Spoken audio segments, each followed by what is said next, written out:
পবিত্র কোরআনে পাকের সূরাতুল জুমার একটি আয়াত আমি আপনাদের সম্মুখে তেলাওয়াত করেছি। একটি ঐতিহাসিক আয়াত, যে আয়াতের মধ্যে আল্লাহ পাক রব্বুল আলামিন বিশ্ব মানবতার মুক্তির দূত আল্লাহর প্রেরিত সর্বশ্রেষ্ঠ রাসূল মুহাম্মদ সাল্লাল্লাহু আলাইহি ওয়াসাল্লামের আগমনের উদ্দেশ্য এবং পৃথিবীতে তার পালিত ঐতিহাসিক কর্মসূচি সম্পর্কে একটি ধারাবাহিক আলোচনা আল্লাহ এখানে করেছেন। এই আয়াতের আলোচনার মাধ্যমে আমরা বুঝতে পারব যে মহানবী মুহাম্মদুর রাসূলুল্লাহ সাল্লাল্লাহু আলাইহি ওয়াসাল্লাম তিনি যে এক বিপ্লব সাধন করেছিলেন।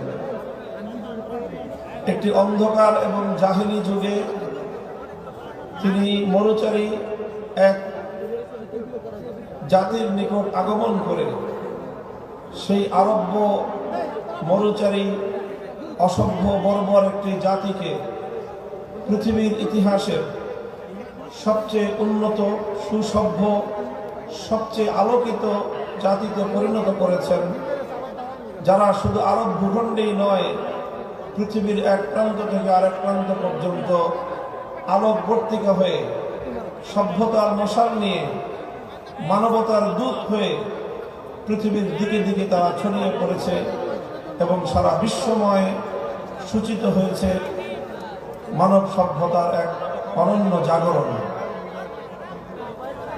এই যে রাসূল আকরাম সাল্লাল্লাহু আলাইহি ওয়াসাল্লাম এমন একটি ঐতিহাসিক বিপ্লব সাধন করলেন, কিভাবে তিনি করলেন, কি ছিল তার কর্ম প্রক্রিয়া, কেমন ভাবে তিনি এই সভ্যতার পরিবর্তন ঘটালেন, অন্ধকারে আলো ফোটালেন, বর্বরতার জায়গায় ইনসানিয়ত এবং মানবতার ফুল বাগিচা তৈরি করলেন, তার একটি ধারাবাহিক কর্মসূচির বিবরণ কোরআনে পাকের সূরাতুল জুমার মধ্যে আল্লাহ আলোচনা করেছেন।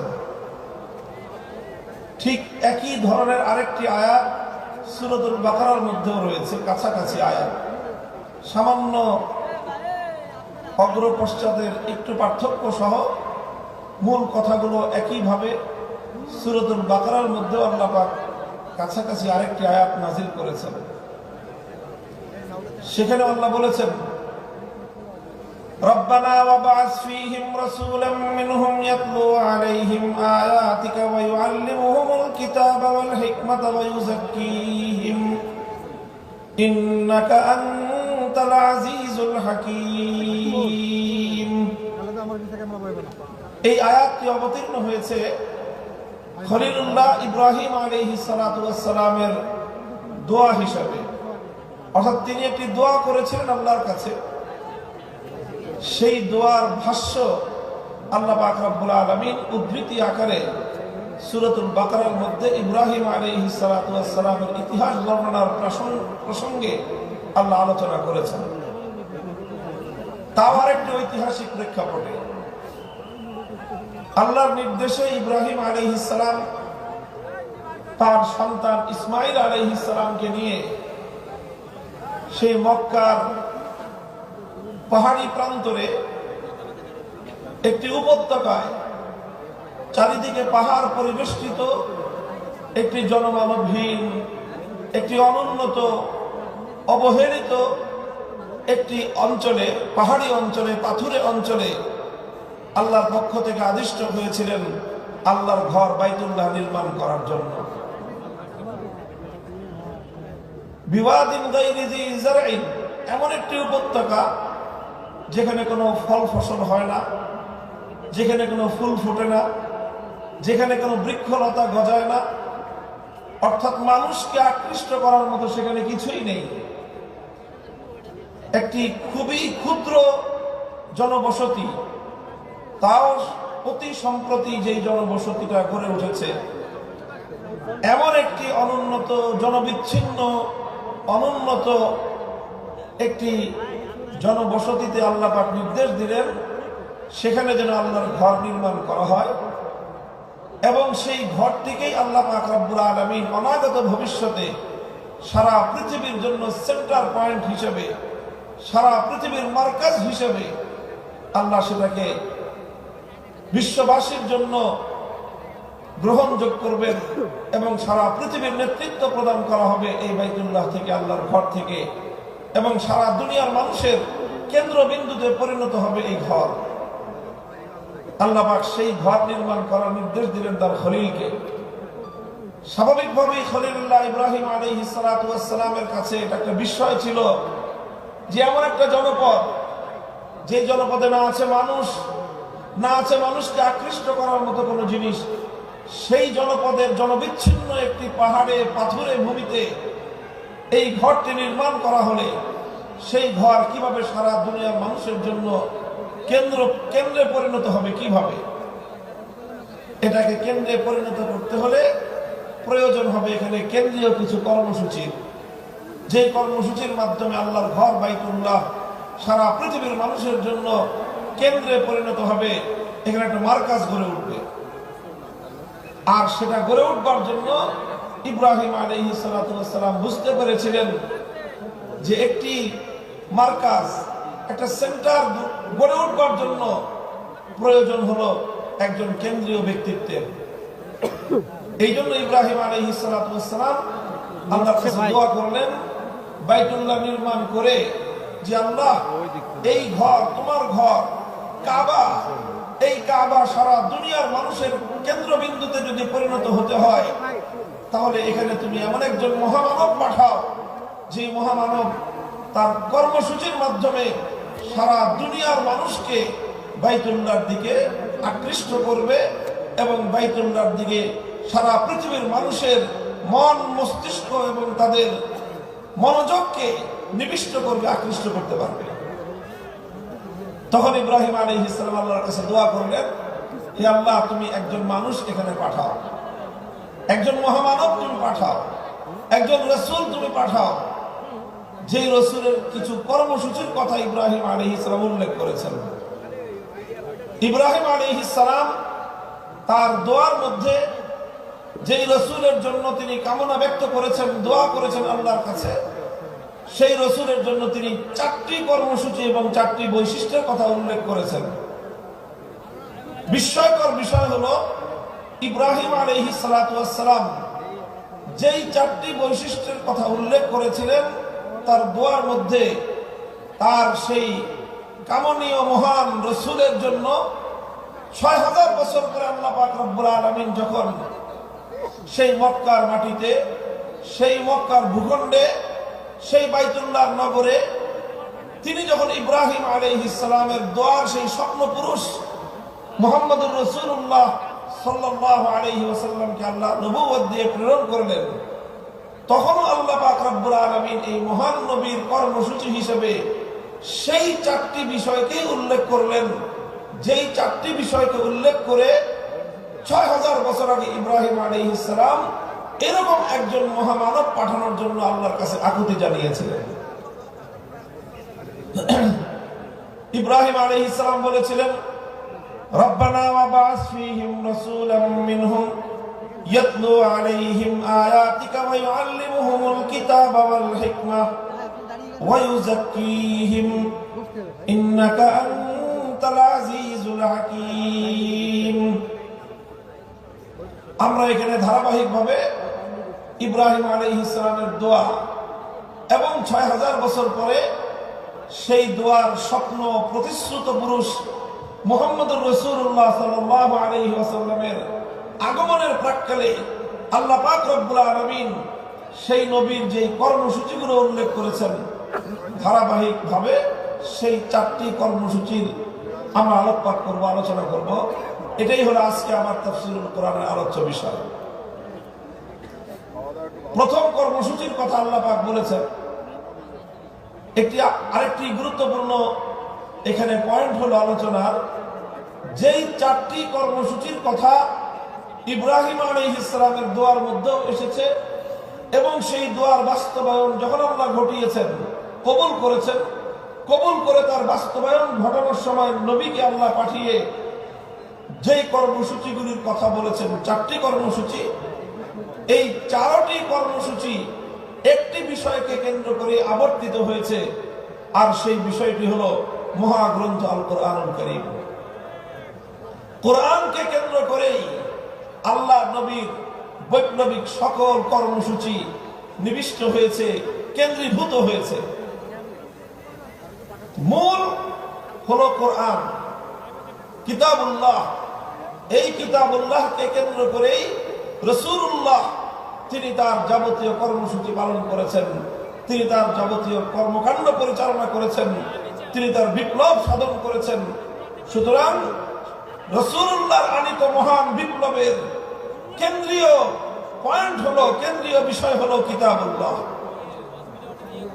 মুহতারাম হাজিরিন, আলোচনার শুরুতে আমি স্পষ্ট ভাষায় বলে দিতে চাই এবং আমার সম্মুখে উপস্থিত লাখো জনতার এই মজমাকে আমি লক্ষ্য করে বলতে চাই, আজও যদি ঘুরে দাঁড়ায় এই সমাজকে পরিবর্তন করতে হয়, একবিংশ শতাব্দীর আধুনিক শক্তিমান এই জাহেলিয়াত আর এই বর্বরতাকে যদি নির্মূল করে সত্যিকার মানবতার ফুলবাগান তৈরি করতে হয়, কিতাবুল্লাহকে কেন্দ্র করে রাসূলুল্লাহর আনিত অনুসৃত নীতি এবং আদর্শের মাধ্যমে সেটা সম্ভব।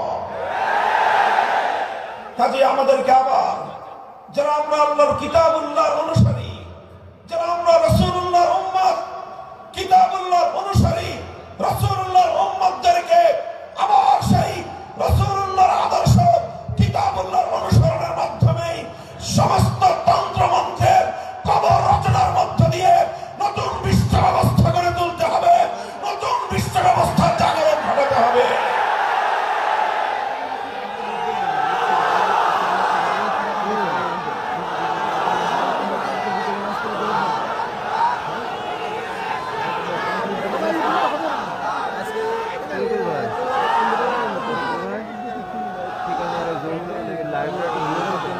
মুহতারাম হাজিরিন, রাসূল আকরাম সাল্লাল্লাহু আলাইহি ওয়াসাল্লাম যেই 4 কর্মসূচির মাধ্যমে পৃথিবীর আমূল পরিবর্তন ঘটিয়েছিলেন, আমি আবার স্মরণ করিয়ে দিচ্ছি।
নবীজির 4টি যে কোরআনে পাকের তেলাওয়াত, এটা একটা স্বয়ং সম্পন্ন কর্মসূচি।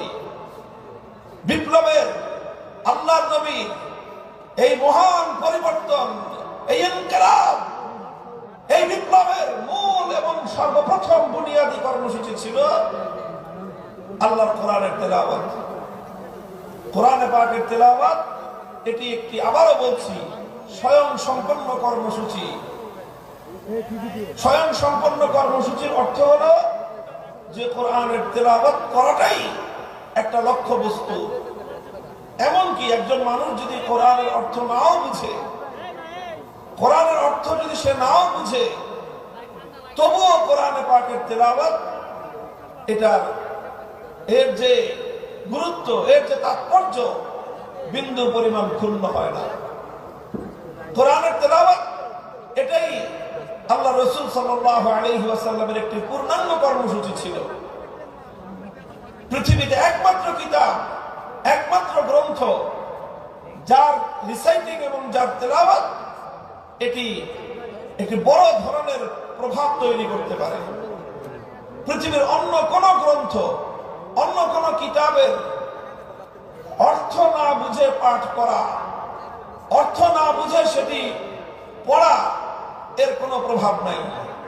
সেটা যে কোনো বিষয়বস্তুর গ্রন্থ হোক, বই হোক, আপনি দর্শনের বই, সাহিত্যের বই, সায়েন্সের বই, মেডিকেলের যত বইপত্র এগুলো পড়েন, যে কোনো একজন পাঠক যদি পড়ে আর যদি সে তার মর্ম না বুঝে, তার অর্থ না বুঝে, তাহলে সাহিত্যের বই পাঠ করে মর্ম না বুঝলে সাহিত্যের কিছুই শিখতে পারবে না।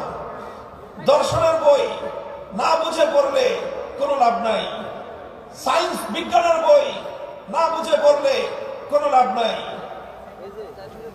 মেডিকেলের বই না বুঝে পড়লে কোনো উপকারিতা হবে না, এক্সেপ্ট আল কোরআনুল কারীম।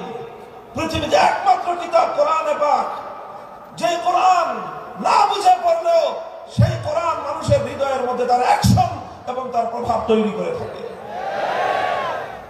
কোরআনে পাকের তেলাওয়াতের মধ্যে আল্লাহ পাক রব্বুল আলামিন সেই মাহাত্ম্য রেখেছেন, সেই তাৎপর্য রেখেছেন। আমরা তাফসীর, হাদিস, তাফসীর এবং সিয়ারুস সাহাবা, সাহাবায়ে কেরামের জীবনীতে তার অসংখ্য দৃষ্টান্ত খুঁজে পাই। আবু বকর সিদ্দিক রাদিয়াল্লাহু তাআলা আনহুর জীবনীতে, ইতিহাসের কিতাবে একটি ঘটনা লিপিবদ্ধ হয়। হযরত আবু বকর রাদিয়াল্লাহু আনহু একবার তিনি মক্কা ছেড়ে চলে যাচ্ছেন। পথিমধ্যে আরবের একজন প্রভাবশালী গোত্রীয় নেতা, প্রধান, ইবনুদ দাগিনাহ তার নাম, তার সঙ্গে দেখা। ইবনুদ দাগিনা জিজ্ঞাসা করলেন, আবু বকর কোথায় যাও? তিনি বললেন যে মক্কায় আর আমার থাকার উপায় নেই। মক্কার মানুষ আমাকে চরম উত্তপ্ত করেছে, আমাকে অনেক আমার অমর্যাদা করেছে, আমার উপর নির্যাতন চালিয়েছে, কাজে আমি আর মক্কায় থাকবো না, আমি মক্কা ছেড়ে চলে যাচ্ছি। ইবনুদ দাগিনা বলল যে আবু বকর, তোমার মতো মানুষ যদি মক্কা থেকে চলে যায়, তোমার মতো সোনার মানুষ, তোমার মতো নরম এবং মানুষের কল্যাণকামী মানুষ, পরোপকারী একজন মানুষ যদি মক্কা থেকে চলে যায়, তাহলে মক্কার জন্য এটা একটা কলঙ্কজনক অধ্যায় হবে। আরবের লোকেরা বলবে যে মক্কার মানুষ ভালো না, আবু বকরের মতো একজন সোনার মানুষ তাদের সাথে থাকতে পারে না। সুতরাং তোমার মক্কা ছেড়ে চলে যাওয়া চলবে না, তুমি আমার সাথে চলো। আমি দায়িত্ব গ্রহণ করছি যে মক্কায় তোমাকে কেউ কোনো ধরনের ডিস্টার্ব করবে না, তোমাকে কেউ উৎপাত করবে না, আমি তার দায়িত্ব নিচ্ছি। ইবনুদ দাগিনা আবু বকর সিদ্দিক রাদিয়াল্লাহু তাআলা আনহুকে নিয়ে মক্কায় আসে। মক্কার লোকজনদেরকে ডাক দিয়ে বলে, তোমরা আবু বকরের সঙ্গে কেন দুর্ব্যবহার করো? কেন তোমরা আবু বকরকে উত্তক্ত করো? কেন তার উপর নির্যাতন চালাও? আবু বকর যদি তোমাদের মক্কা ছেড়ে চলে যায়, সেটা হবে মক্কার মানুষের জন্য, মক্কার জন্য চরম অসম্মানের একটা বিষয়। মক্কার বাসীর জন্য এটা হবে একটা বদনামের কারণ। সুতরাং আবু বকরকে তোমরা উত্তক্ত করো না, তাকে তোমরা নির্যাতন চালিও না। আবু বকরকে তার মতো মক্কায় থাকতে দাও, কারণ আবু বকর তো কোনো মানুষের ক্ষতি করে না, মানুষের কল্যাণ করে। নিজে আহার না খেয়ে অনাহারী মানুষের মুখে আহার তুলে দেয়, মানুষের সে কল্যাণ সাধন করে। মক্কার লোকেরা তখন জবাব দিল যে আবু বকর যদি মক্কায় থাকতে চায় থাকুক, আমাদের কোনো আপত্তি নাই। এমনকি আবু বকর আমাদের বাপ দাদার ধর্ম ত্যাগ করে মুহাম্মাদের ধর্ম গ্রহণ করেছে, এই ব্যাপারে আমরা আপত্তি করব না। মুহাম্মাদের ধর্ম ত্যাগ শুধু গ্রহণ করেছে তাই নয়, বরং সে মুহাম্মাদের ধর্ম মানুষের মধ্যে প্রচার করবার জন্য কাজ করে, সেটা না হয় আমরা মেনে নিলাম। কিন্তু আবু বকরকে যদি মক্কায় থাকতে হয় আমাদের শুধুমাত্র একটি শর্ত মানতে হবে। আবু বকর আল্লাহর কোরআনের তেলাওয়াত করে, কালামুল্লাহ শরীফের তেলাওয়াত করে, সে তেলাওয়াত করুক, সেটা তো আমরা বাধা দিব না, কিন্তু শুধুমাত্র আমাদের একটা শর্ত মানতে হবে, আবু বকরকে কোরআনের তেলাওয়াত করতে হবে তার ঘরের দুয়ার বন্ধ করে, ঘরের ভিতরে, ঘরের দুয়ার খুলে উঠোনে দাঁড়িয়ে, উন্মুক্ত প্রান্তরে দাঁড়িয়ে আবু বকর আল্লাহর কোরআন তেলাওয়াত করে। এটা করতে পারবে না।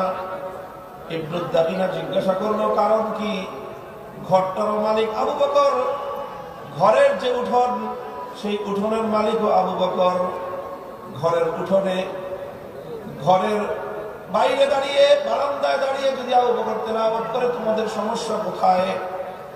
মক্কার লোকেরা তখন জবাব দিল যে আবু বকর যখন ঘরের বাইরে উন্মুক্ত উঠোনে দাঁড়িয়ে আবার পাখা কণ্ঠে আল্লাহর কোরআনের পাকের তেলাওয়াত করতে থাকে, তখন আবু বকর সিদ্দিকের এই কোরআনের তেলাওয়াত এটা মন্ত্রমুগ্ধের মতো, এটা চুম্বকের মতো আমাদের মানুষগুলোকে আকর্ষণ করতে থাকে।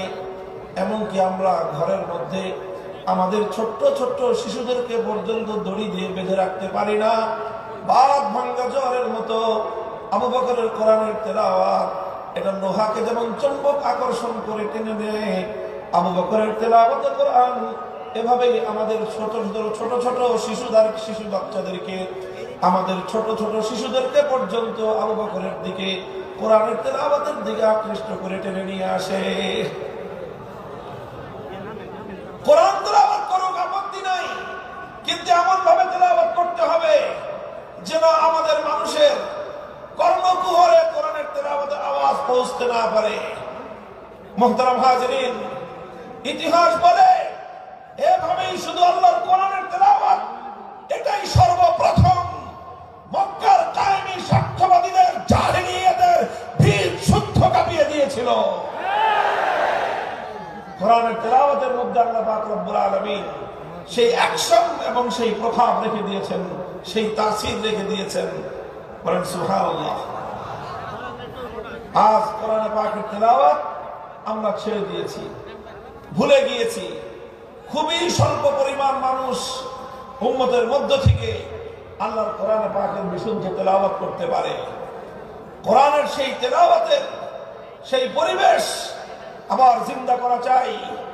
যারা ইসলামী সমাজ গঠন করতে চায়, যারা জাহিলিয়াতকে দূর করে, অন্ধকারকে তিরোহিত করে আলোক বর্তিকা প্রজ্বলিত করতে চাই, দিকে দিকে মানুষের কানে কানে, প্রতিটি ঘরে ঘরে আল্লাহর কোরআনের তেলাওয়াতের সুরের মূর্ছনায় এই জাহিলিয়াতের কবর রচনা করবার বিপ্লব শুরু করতে হবে।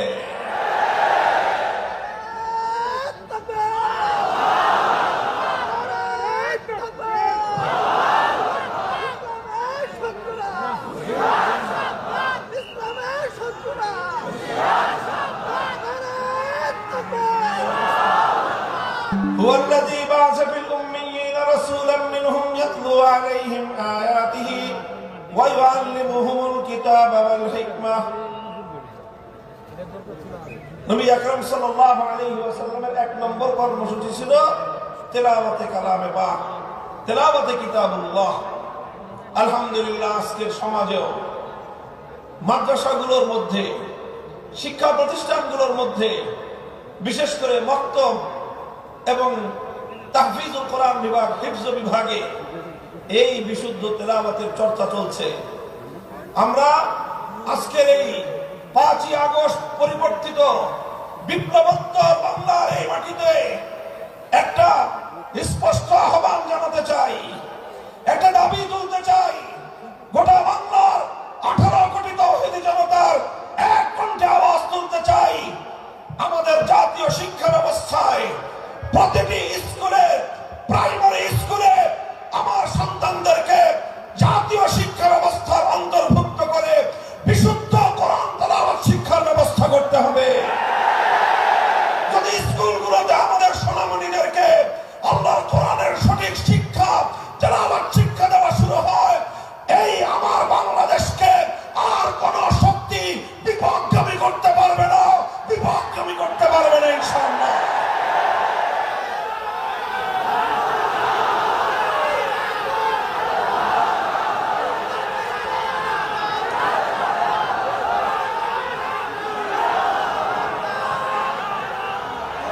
এদেশের মুসলমানদের ট্যাক্সের পয়সা দিয়ে রাষ্ট্রীয় অর্থে আমাদের সন্তানদের শিক্ষা ব্যবস্থা পরিচালিত হয়। সেই শিক্ষা ডারউইনের মতবাদ শেখানো হবে। সেই শিক্ষা ব্যবস্থায় সেখানে নানা ধরনের গাঁজাখুরি গল্প শেখানো হবে। সেখানে বিবর্তনবাদের মতো চরম বিতর্কিত অগ্রহণযোগ্য মতবাদ শিক্ষা দেওয়ার নামে সভ্য যুগে অসভ্যতা এবং বর্বরতার শিক্ষা দেওয়া হবে। ট্রান্সজেন্ডারের মতো চরম বিতর্কিত শিক্ষা দেওয়া হবে। সেখানে বৈষম্যের মতো এই সকল শিক্ষা দীক্ষার মাধ্যমে একটি অসভ্য পাশ্চাত্যের উলঙ্গ অর্থ উলঙ্গ সমাজ তৈরি করার যে অপচেষ্টা নতুন বাংলাদেশ সেটা বরদাস্ত করবে না, সেটা বরদাস্ত করা যাবে না।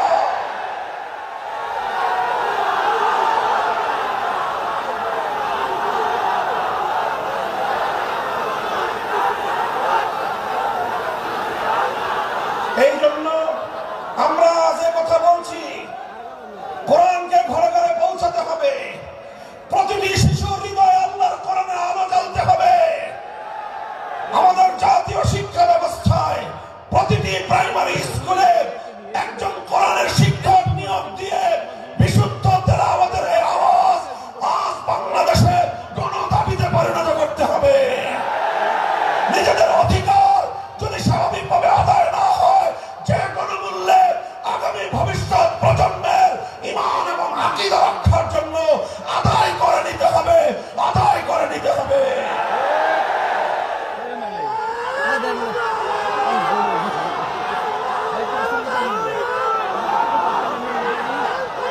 মুহতারাম হাজিরিন, এখানে বিভিন্ন শ্রেণী পেশার মানুষ রয়েছেন। আইন শৃঙ্খলা রক্ষাকারী বাহিনীর ভাইরা রয়েছেন, গোয়েন্দা সংস্থার লোকেরা রয়েছেন, এখানে বিভিন্ন শিক্ষা প্রতিষ্ঠানের শিক্ষক শিক্ষিকা মহোদয় রয়েছেন, অনেক শিক্ষা প্রতিষ্ঠানের পরিচালক মন্ডলীর সদস্যরা রয়েছেন। আপনারা সকলেই বিবেচনা করে দেখুন যে এত কিছু শিক্ষা দেওয়া হয়, এতগুলো সাবজেক্ট পড়ানো হয়, এত শিক্ষক শিক্ষিকা জাতীয় শিক্ষা ব্যবস্থার শিক্ষাঙ্গনগুলোতে রাষ্ট্রীয়ভাবে প্রতিপালিত হয়, তাদের সকলের আয়োজন হয়, অথচ কোটি কোটি কচি কাঁচা শিক্ষার্থীদের জন্য জাতীয় শিক্ষা ব্যবস্থায় আল্লাহর কোরআনের বিশুদ্ধ তেলাওয়াতটুকু শিক্ষা দেওয়া হলো না। একটি মুসলিম জাতি হিসেবে আমাদের জন্য এর চেয়ে দুঃখজনক, এর চেয়ে লজ্জাজনক আর কোনো বিষয় থাকতে পারে না। এমন বাংলাদেশ দেখার জন্য শরীয়তুল্লাহরা রক্ত দেয় নাই, এমন বাংলাদেশ দেখার জন্য তিতুমিররা বাঁশের কেল্লা করে নাই। আমাদেরকে অনেক বঞ্চিত করা হয়েছে, আমাদেরকে বিপদগামী করার জন্য জাতীয় আন্তর্জাতিক আভ্যন্তরীণ এবং বহির শত্রুরা একযোগে অনেক ষড়যন্ত্র করেছে। এবার সমস্ত ষড়যন্ত্রের জাল ছিন্ন করবার সময় এসেছে। আমরা সকলেই যদি যার যার জায়গা থেকে এই আওয়াজ উঠাই যে সব শিক্ষা থাকতে পারবে, সমস্ত কিছু শিখবে আমাদের শিক্ষার্থীরা, প্রাইমারি লেভেলে অন্তত বিশুদ্ধ তেলাওয়াতের শিক্ষা থাকবে না কেন? আল্লাহ পাক রব্বুল আলামিন আমাদের এই ঈমানী দাবি উপলব্ধি করে এই রাষ্ট্র ব্যবস্থাকে যথাযথ পদক্ষেপ গ্রহণ করার তৌফিক দান করুন। এটা ছিল প্রথম কর্মসূচির কথা বলছিলাম, ইয়াতলু আলাইহিম আয়াতিক। এবার একজন পয়গম্বর, যেই পয়গম্বরের প্রথম কর্মসূচি হবে আল্লাহর কোরআনকে তেলাওয়াত করে শোনানো, কোরআনে পাকের রিসাইটিং, কোরআনের পাঠ, কোরআনের রিডিং করে শোনানো। এটাই হলো একটা বৈপ্লবিক কর্মসূচি। রাসূল আকরাম সাল্লাল্লাহু আলাইহি ওয়াসাল্লামের দ্বিতীয় কর্মসূচির কথা আল্লাহর কোরআন বলছে, ওয়া ইউআল্লিমুহুমুল কিতাব। যেই কোরআনের তেলাওয়াত হলো, যে কোরআন পড়ে শোনানো হলো, এক নম্বর কর্মসূচির মাধ্যমে কোরআনকে তেলাওয়াত করে মানুষের কানে কানে পৌঁছে দেওয়া হলো। এরপরে দ্বিতীয় কর্মসূচির শুরু হলো। দ্বিতীয় কর্মসূচিটা হলো ওয়া ইউআল্লিমুহুমুল কিতাব। যে কোরআনকে তুমি তেলাওয়াত করেছো, ওগো আমার নবী, এবার এই জাতিকে তুমি কোরআনে পাকের মর্ম বোঝাও, কোরআনের অর্থ বোঝাও, কোরআনের উদ্দেশ্য বোঝাও, কোরআনের ব্যাখ্যা বোঝাও। তাফসীরের মাধ্যমে মানুষের কাছে আল্লাহর মেসেজ এবং আল্লাহ পাকের পয়গামগুলো বিশ্ব মানব জাতির কাছে তুলে ধরো। রাসূল আকরাম সাল্লাল্লাহু আলাইহি ওয়াসাল্লামের দ্বিতীয় দফা কর্মসূচির শিরোনাম হলো তালিমুল কিতাব, অর্থাৎ আল্লাহর কিতাবের মর্ম এবং তার ব্যাখ্যা শিক্ষা প্রদান করা। আল্লাহর নবী পবিত্র কোরআনে পাককে এভাবেই ব্যাখ্যা করে শিখিয়েছেন, মানুষকে বুঝিয়েছেন, কোরআনের অর্থ বুঝিয়েছেন। কোরআনের এক একটা শব্দ শব্দ করে আল্লাহর নবী এই উম্মতের সামনে তার মর্ম ব্যাখ্যা করেছেন। আল্লাহর নবী কোরআনে পাককে বোঝাতে গিয়ে যেই কথাগুলো বলেছেন, কিয়ামত পর্যন্ত আল্লাহর নবীর সেই কথাগুলোই হাদিসে রাসূল হিসেবে উম্মতে মুহাম্মাদিয়ার কাছে সংরক্ষিত এক মহান মূল্যবান আমানত। তিনি কোরআন শিক্ষা দিয়েছেন, কোরআনের মর্ম বুঝিয়েছেন, কোরআনের ব্যাখ্যা বুঝিয়েছেন। আল্লাহ পাক রব্বুল আলামিন মানব জাতিকে লক্ষ্য করে কি মেসেজ পাঠিয়েছেন, কি বার্তা তিনি দিয়েছেন, সেই বার্তা আর আল্লাহর সেই পয়গামগুলো নবী আকরাম সাল্লাল্লাহু আলাইহি ওয়াসাল্লাম মানুষকে বুঝিয়েছেন। এটা হলো আল্লাহর নবীর 2 নম্বর কর্মসূচি। 1 নম্বর কর্মসূচির শিরোনাম হলো তেলাওয়াতে কিতাব। সবাই বলেন 1 নম্বর কর্মসূচি হলো তেলাওয়াতে কিতাব। বলেন 1 নম্বর কর্মসূচি কি? 2 নম্বর কর্মসূচি হলো তালিমে কিতাব। বলেন 2 নম্বর কর্মসূচি কি? তালিমে কিতাব। 1 নম্বর ছিল তেলাওয়াতে কিতাব, 2 নম্বর হলো তালিমে কিতাব। তেলাওয়াতে কিতাবের অর্থ হলো শুধু কোরআন পড়া, বুঝুক বা না বুঝুক কোনো সমস্যা নাই, বুঝে পড়লেও সওয়াব হবে, না বুঝে পড়লেও সওয়াব হবে, বুঝে পড়লেও হৃদয়ে প্রভাব তৈরি করবে, না বুঝে পড়লেও হৃদয়ের প্রভাব তৈরি করবে। আল্লাহর কোরআন একমাত্র গ্রন্থ যার প্রতিটি অক্ষরের মধ্যে আল্লাহ পাক রব্বুল আলামিন এক অসাধারণ এবং এক অসম্ভব রকম শক্তি দিয়ে আল্লাহ প্রতিটি অক্ষরকে নাজিল করেছেন। 2 নম্বর তেলাওয়াত, 2 নম্বর কর্মসূচি হলো তালিমে কিতাব। 1 নম্বর কর্মসূচির মাধ্যমে যে কোরআনকে তেলাওয়াত করা হলো, 2 নম্বর কর্মসূচির মাধ্যমে এবার সেই কোরআনের মর্ম এবং তার ব্যাখ্যা শিক্ষা দেওয়া হবে। আল্লাহ রাসূল সাল্লাল্লাহু আলাইহি ওয়াসাল্লাম উম্মতকে 23 বছরে একটা একটা অক্ষর করে তার মর্ম শিক্ষা দিয়েছেন। সাহাবায়ে কেরাম আল্লাহর নবীর কাছ থেকে কোরআনের মর্মগুলো শিখেছেন শুধুমাত্র আরবি ভাষার মাধ্যমে। আরবের সাহাবীরা আল্লাহর কোরআনকে যথাযথ বুঝতে পারেন নাই, আরবি ভাষার মাধ্যমে অনেক জায়গায় তারা উল্টো বুঝেছেন। আল্লাহর উদ্দেশ্য তারা উদ্ধার করতে পারেননি, আল্লাহর মর্ম তারা উপলব্ধি করতে পারেননি, বরং আল্লাহর কোরআনের অর্থ বুঝতে গিয়ে সাহাবায়ে কেরামকে, আরবের মানুষকে প্রতিটি পদে পদে আল্লাহর পয়গম্বর মুহাম্মদুর রাসূলুল্লাহ সাল্লাল্লাহু আলাইহি ওয়াসাল্লামের দ্বারস্থ হতে হয়েছে। আর আল্লাহর নবী প্রতিটি আয়াতকে উম্মতের সামনে এভাবে ব্যাখ্যা করে করে বুঝিয়ে দিয়েছেন। বুঝা গেল কথা? আপনারা রিপ্লাই দিয়ে কথা বুঝতে পারলেন? তাহলে কোরআনে পাকের রাসূলুল্লাহ সাল্লাল্লাহু আলাইহি ওয়াসাল্লামের 1 নম্বর কর্মসূচি ছিল তেলাওয়াতে কিতাব। 2 নম্বর কর্মসূচি কি ছিল? তালিমে কিতাব। কি ছিল? তালিমে কিতাব। এটা ছিল 2 নম্বর কর্মসূচি। তালিমে কিতাবের অর্থ হলো আল্লাহ যা কিছু বলেছেন তার মর্ম, তার উদ্দেশ্য, তার ব্যাখ্যা, এটাকে এক্সপ্লেইন করে, এটাকে বিস্তারিত বিবরণের মাধ্যমে মানুষকে বুঝিয়ে দেওয়া, উম্মতকে বুঝিয়ে দেয়া, আল্লাহর বান্দাদেরকে বুঝিয়ে দেয়া। আল্লাহ এজন্যই বলেছেন وَأَنزَلْنَا إِلَيْكَ الذِّكْرَ لِتُبَيِّنَ لِلنَّاسِ مَا نُزِّلَ إِلَيْهِمْ وَلَعَلَّهُمْ يَتَفَكَّرُونَ। ওগো আমার নবী, আমি আমার এই মহাগ্রন্থ কোরআনে পাক আপনার কাছে নাযিল করেছি। পাহাড়ের উপর আমি অবতীর্ণ করি নাই, আসমানের উপর আমি অবতীর্ণ করি নাই, বাইতুল্লাহর উপর আমি অবতীর্ণ করি নাই, অন্য কোনো কিছুর উপর আমি আমার এই কোরআনকে অবতীর্ণ করি নাই। আমার এই কোরআন আমি আপনার নিকট এজন্যই নাযিল করেছি, কারণ আপনার ব্যাখ্যা ছাড়া এই উম্মত এবং এই বিশ্ববাসী আল্লাহর কালামকে পরিপূর্ণভাবে এর অর্থ কোনদিন এর অর্থ বুঝতে পারবে না, এর মর্ম উদ্ঘাটন করতে পারবে না। এজন্য নবীর 2 নম্বর কর্মসূচি হলো কোরআনে পাকের ব্যাখ্যা বোঝানো। তিনি আলহামদুলিল্লাহ সেই ব্যাখ্যা বুঝিয়েছেন, তিনি সেই মর্ম শিখিয়েছেন। আলহামদুলিল্লাহ আজও উম্মতের মধ্যে কোরআনের অর্থ বোঝানোর প্রক্রিয়া অব্যাহত আছে। মাদ্রাসা শিক্ষার মাধ্যমে এদেশের সোনার সন্তানদেরকে 10 বছরের দীর্ঘ কারিকুলামের মাধ্যমে কোরআনের ব্যাখ্যা শেখানো হয়। 5 বছরের কারিকুলামের মাধ্যমে তাদেরকে কোরআনের তেলাওয়াত শেখানো হয়েছে। এরপরে 10 বছরের শিক্ষা কারিকুলামের মাধ্যমে তাদেরকে কোরআনের ব্যাখ্যা শেখানো হয়। আর এভাবে উলামায়ে কেরাম তাফসীর গ্রন্থ লিখে কোরআনে পাকের অনুবাদ গ্রন্থ লিখে মানুষের কাছে কোরআনের পয়গাম পৌঁছে দেওয়ার মাধ্যমে কোরআনের ব্যাখ্যা এবং মর্ম জাতির কাছে পৌঁছে দেওয়ার চেষ্টা করেছেন। আর এই রকম বাংলার প্রত্যন্ত অঞ্চলে, গ্রাম বাংলার শহর নগর বন্দরে তাফসীরুল কোরআন মাহফিলগুলোর মাধ্যমে এ জাতির সোনার সন্তান, এ জাতির শ্রেষ্ঠ সন্তান আলেম সমাজ এভাবেই শতাব্দী কাল পর্যন্ত এদেশের মানুষের কাছে কোরআনের বাণী, কোরআনের পয়গাম পৌঁছে দেওয়ার জন্য তাফসীরুল কোরআন মাহফিলগুলো আয়োজন করছে। এটা গেল দ্বিতীয় দফা কর্মসূচি। কাজেই কোরআনের মর্ম বোঝার দরকার আছে না নাই?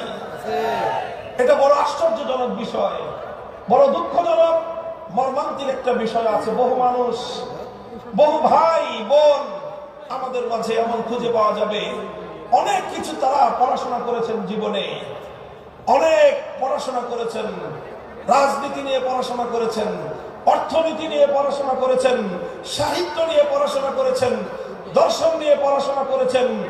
নভেল নাটক পড়ার তো কোনো ইয়ত্তা নাই। কত ধরনের পড়াশোনা, একাডেমিক পড়াশোনা, একাডেমির বাইরে বিভিন্ন পাঠ্যপুস্তকের বাইরে কত কিছুর পড়াশোনা অনেক মানুষ আমরা করি।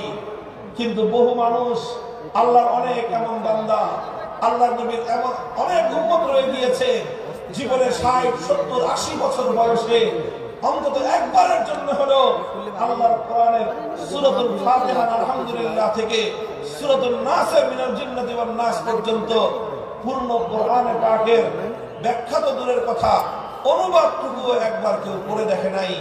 এমন মানুষ সমাজে আছে না নাই? বলেন আছে না নাই? আমি মনে করি যারা এই কাজটুকু আমরা করি নাই, তারা আমরা আল্লাহর পক্ষ থেকে আমাদের প্রতি নাজিলকৃত আল্লাহর সর্বশ্রেষ্ঠ নিয়ামত আল্লাহর কোরআন কিতাবুল্লাহর সঙ্গে আমরা বিশ্বাসঘাতকতা করেছি, চরম দায়িত্বহীনতার পরিচয় দিয়েছি। শপথ নিন, যারা অন্তত এই কাজটা করেননি, জীবনের অবশিষ্ট সময়ে হলেও ধাপে ধাপে প্রতিদিন 1 পৃষ্ঠা 2 পৃষ্ঠা, 1 রুকু 2 রুকু করে, 1 সূরা 2 সূরা করে, অল্প অল্প করে হলেও পূর্ণ কোরআনে পাকের ব্যাখ্যা না করতে পারেন, অন্তত গ্রহণযোগ্য নির্ভরযোগ্য কোন ব্যক্তির আলেমের লিখিত কোরআনের অনুবাদ অন্তত একবার পড়বো আমরা। পড়বো তো সবাই ইনশাআল্লাহ? কারা কারা পড়বেন বলেন তো? আল্লাহ পাক কবুল করেন।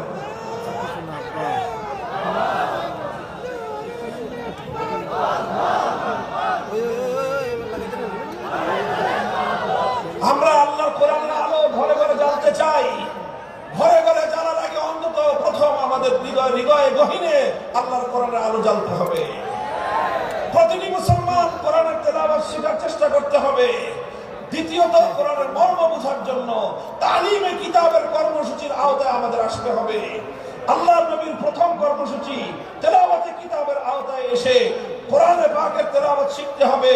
কোরআনে পাকের দ্বিতীয় কর্মসূচি, রাসূলুল্লাহর দ্বিতীয় কর্মসূচি তালিমে কিতাবের আওতায় এসে অন্তত জীবনে একবার হলেও পবিত্র কোরআনে পাকের অনুবাদ ফার্স্ট টু লাস্ট, আগাগোড়া একবার অন্তত অধ্যয়ন করুন। আমি আত্মবিশ্বাসের সঙ্গে বলতে পারি, একজন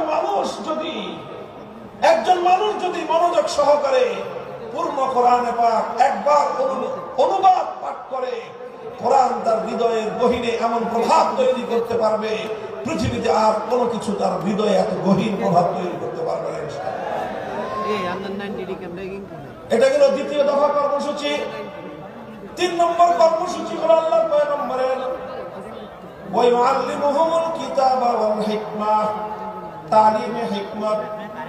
3 নম্বর কর্মসূচি হলো তালিমে হিকমত। কি বললাম বলেন তো? তালিমে হিকমত বলেন সবাই। তালিমে হিকমত। 1 নম্বর কর্মসূচি ছিল তেলাওয়াতে কিতাব, 2 নম্বর কর্মসূচি ছিল তালিমে কিতাব। আল্লাহর নবীর ৩ নম্বর কর্মসূচি হলো তালিমে হিকমত। ৩ নম্বর কর্মসূচি কি জোরে বলেন? তালিমে হিকমত। তালিমে হিকমত কি জিনিস? তাফসীরে মাআরিফুল কোরআনে পাকের তাফসীরে মাআরিফুল কোরআনের মধ্যে আল্লামা মুফতি শফি রহমাতুল্লাহি আলাইহি পাক ভারত উপমহাদেশের মুফতি আজম যিনি সহ অনেক মুফাসসিরিন কেরামগণ তালিমে হিকমতের যে অগ্রগণ্য ব্যাখ্যা লিখেছেন সেটা হলো এই তালিমে হিকমত মানে হলো যে প্রথমে কোরআনে পাকের তেলাওয়াত করা হলো, এটা ছিল ১ নম্বর কাজ। তারপরে কোরআনে পাকের মর্ম এবং তার অর্থ এবং তার ব্যাখ্যা শিক্ষা দেওয়া হলো, এটা ছিল তালিমে কিতাব। এটা ছিল ২ নম্বর কর্মসূচি। বন্ধুগণ, আল্লাহ পাক রব্বুল আলামিন তার নবীকে বলেছেন শুধুমাত্র মৌখিকভাবে কোরআনের অর্থ বুঝিয়ে দিলেই এই জাতি আমার বান্দারা এই কোরআনকে পরিপূর্ণ অনুধাবন করতে পারবে না। শুধুমাত্র ব্যাখ্যা শোনায় দিলে, শুধুমাত্র অর্থ শোনায় দিলে, অথবা শুধুমাত্র ব্যাখ্যা পড়ায় দিলে, শুধু পড়ানো আর শোনানোর দ্বারাই আল্লাহর কোরআনকে এই জাতি পরিপূর্ণভাবে অনুধাবন করতে পারবে না। বরং কোরআনে পাক এটাকে যদি এই জাতির কাছে পরিপূর্ণভাবে উপস্থাপন করতে হয়, আল্লাহর বান্দাদেরকে যদি কোরআনের পাক পরিপূর্ণভাবে বোঝাতে হয়, তাহলে কোরআনের মর্ম বলার পাশাপাশি যেই কাজটা করতে হবে সেটা হলো পবিত্র কোরআনের পাঠকে যথাযথভাবে এর যেই সকল বিষয়গুলোর সাথে প্র্যাকটিসের সম্পর্ক রয়েছে সেই বিষয়গুলোকে আল্লাহর নবী প্র্যাকটিক্যাল বাস্তবায়ন করে দেখায় দেওয়া, এটার নামই হলো তালিমে হিকমত। অর্থাৎ কোরআন এটা শুধুমাত্র থিওরিটিক্যাল কোনো গ্রন্থ নয়, এটা থিওরি যতটা উপলব্ধি করতে হয়, থিওরিগুলো যতটা আত্মস্থ করতে হয়, থিওরিটা যতভাবে বুঝতে হয়, পাশাপাশি কোরআনকে বুঝতে হলে তার তৃতীয় যে কর্মসূচি সেটা হলো প্র্যাকটিক্যাল ভাবে কোরআনকে বুঝতে হবে। আপনারা যারা জেনারেল শিক্ষায় শিক্ষিত, বিশেষ করে যাদের সায়েন্স ব্যাকগ্রাউন্ড, তারা খুব ভালো করে জানেন যে সায়েন্সের বিশেষ করে এই যে আপনার সায়েন্সের যে অনেকগুলো সাবজেক্ট রয়েছে, পদার্থবিজ্ঞান, তারপরে আরো অন্যান্য অনেকগুলো সাবজেক্ট যেগুলো শুধুমাত্র বই পড়ায় দিলে শিক্ষার্থীরা পরিপূর্ণভাবে উপলব্ধি করতে পারে না, বরং তার প্র্যাকটিক্যাল করতে হয়। মেডিকেলে তো এই বিষয়টা আরো চরমভাবে এটা বাস্তব বিষয় যে মেডিকেলের কোন বিষয় শুধুমাত্র শিক্ষক শিক্ষিকারা লেকচার দিয়ে স্টুডেন্টদেরকে বুঝিয়ে দিতে পারে না। শুধুমাত্র লেকচার শুনে বই পড়ে কোন একজন ছাত্র কোনদিন ডাক্তার হতে পারে না। লেকচার শুনতে হয়, বই এবং শীট পড়তে হয়, পাশাপাশি প্রত্যেকটা বিষয়ের জন্য এখানে প্র্যাকটিক্যাল করার জন্য ল্যাবরেটরি থাকে। এই যে এখানে একদিন মেডিকেল কলেজে যান, আমি দেখেছি এটার পরিদর্শন করে, এখানে চমৎকার সব ল্যাবগুলো রয়েছে। প্রতিটি ক্লাসে, প্রতিটি বর্ষের শিক্ষার্থীদের জন্য প্রায় প্রতিটি ক্লাসের সাথে সাথে প্র্যাকটিক্যাল হাতে কলমে মেডিকেল সায়েন্সের শিক্ষা দেওয়ার জন্য মানব দেহের অঙ্গ প্রত্যঙ্গের ডিটেইলস বিবরণ হাতে কলমে আঙ্গুল দিয়ে প্র্যাকটিক্যাল দেখিয়ে দিয়ে একজন শিক্ষার্থীকে সেখানে শিক্ষা দেওয়া হয়। কথা বলে ঠিক না ঠিক? মেডিকেল সায়েন্স যতটা প্র্যাকটিক্যাল, কোরআনে পাক তার চেয়ে বেশি প্র্যাকটিক্যাল। কোরআন শুধুমাত্র অর্থ বুঝে, শুধু ব্যাখ্যা বুঝে আল্লাহর কোরআনের উপর পরিপূর্ণভাবে আমল করা কোশ্চিনকালে সম্ভব নয়। এজন্য রাসূল আকরাম সাল্লাল্লাহু আলাইহি ওয়াসাল্লামের ৩ নম্বর কর্মসূচি হলো তালিমে হিকমত। তালিমে হিকমতের অর্থ হলো তেলাওয়াতে কিতাবের মাধ্যমে যেই কোরআনের তেলাওয়াত হয়েছে, তালিমে কিতাবের মাধ্যমে যেই কোরআনের অর্থ এবং ব্যাখ্যা শিক্ষা দেওয়া হয়েছে, তালিমে হিকমতের মাধ্যমে সেই কোরআনে পাকের প্র্যাকটিক্যাল বিষয়গুলো বাস্তবে প্রতিফলিত করে প্র্যাকটিক্যাল করে উম্মতকে দেখিয়ে দিতে হবে। এটা হলো তালিমে হিকমত। এবং নবী আকরাম সাল্লাল্লাহু আলাইহি ওয়াসাল্লাম তার জীবনের একটা গুরুত্বপূর্ণ অধ্যায় তালিম হিকমতের মধ্যে কাটিয়েছেন, উম্মতকে প্র্যাকটিক্যাল শিখিয়েছেন। কোরআন কিভাবে শিখিয়েছেন যেমন উপলব্ধি করুন। দৃষ্টান্ত দিয়ে আমি বলছি সংক্ষেপে। আল্লাহ পাক কোরআনে আয়াত নাযিল করলেন, আকিমুস সালাত, সালাত কায়েম করো। আল্লাহর নবী প্রথমে তেলাওয়াত শোনালেন, আকিমুস সালাত ওয়া আতুজ যাকাত ওয়া আতিউল্লাহ ওয়া রাসূলহু। তেলাওয়াত শোনালেন, এক নম্বর কর্মসূচি পালিত হলো। তারপরে সালাতের মর্ম ব্যাখ্যা করে বোঝালেন যে সালাতের অর্থ কি। আল্লাহর নবী বুঝিয়ে দিলেন সালাতের অর্থ হলো এমন একটা ইবাদত যে ইবাদতের মধ্যে তাকবীরে তাহরিমা থাকবে, যে ইবাদতের মধ্যে সূরা ফাতিহার তেলাওয়াত থাকবে, যে ইবাদতের মধ্যে সূরা ফাতিহার পরে আরো কোরআনের তেলাওয়াত থাকবে, যে ইবাদতের মধ্যে রুকু থাকবে, রুকুর মধ্যে তাসবিহ থাকবে, তারপরে সাজদা থাকবে, সাজদার মধ্যে তাসবিহ থাকবে, তারপরে বৈঠক হবে, সেই বৈঠকের মধ্যে তাশাহুদ থাকবে। এইভাবে সালামের মাধ্যমে যে ইবাদতটা সমাপ্ত হবে, সালাতের দ্বারা সেই ইবাদত উদ্দেশ্য, সেই সালাতকে কায়েম করতে বলেছেন। কিয়ামের ইকামতের কি অর্থ আল্লাহর নবী তার সব কিছু ব্যাখ্যা করে বুঝিয়ে দিয়েছেন।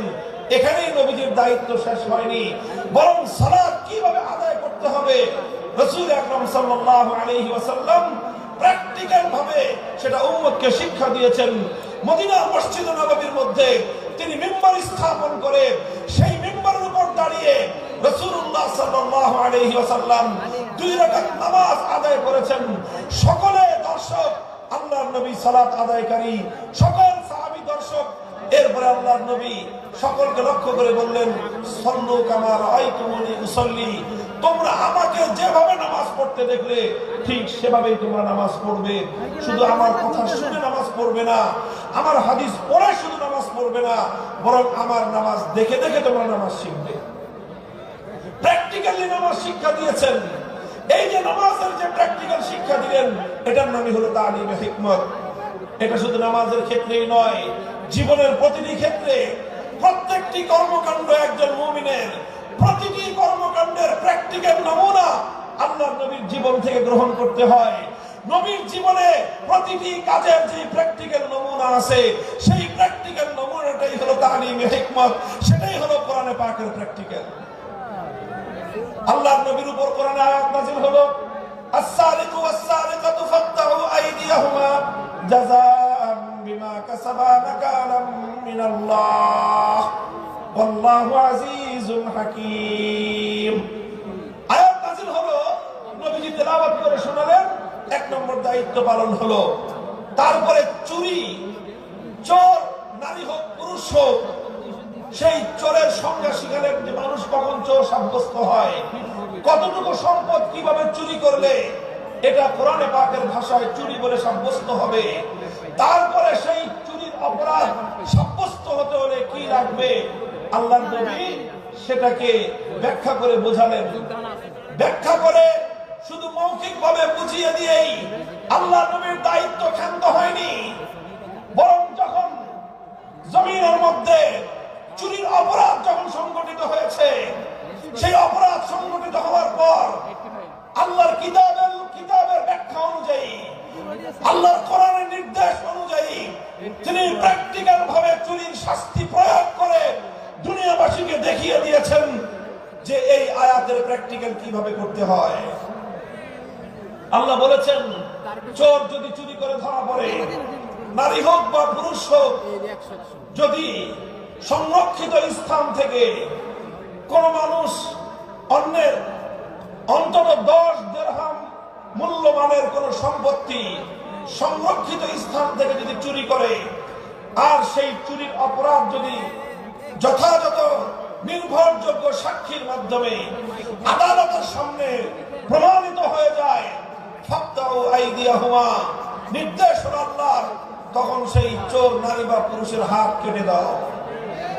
আল্লাহর নবী শুধুমাত্র কোরআনের এই আয়াতের তেলাওয়াত করে দায়িত্ব ক্ষান্ত করেননি, শুধু এই আয়াতের মর্ম বুঝিয়ে দায়িত্ব ক্ষান্ত করেননি, বরং যখন এই অপরাধ সংগঠিত হয়েছে, আল্লাহর নবী দ্বিধাহীন চিত্তে তিনি এই আয়াত প্রয়োগ করে দুনিয়াবাসীকে দেখিয়ে দিয়েছেন কিভাবে আল্লাহর আইন আল্লাহর জমিনে বাস্তবায়ন করতে হয়। বুখারী শরীফের হাদিসের কিতাব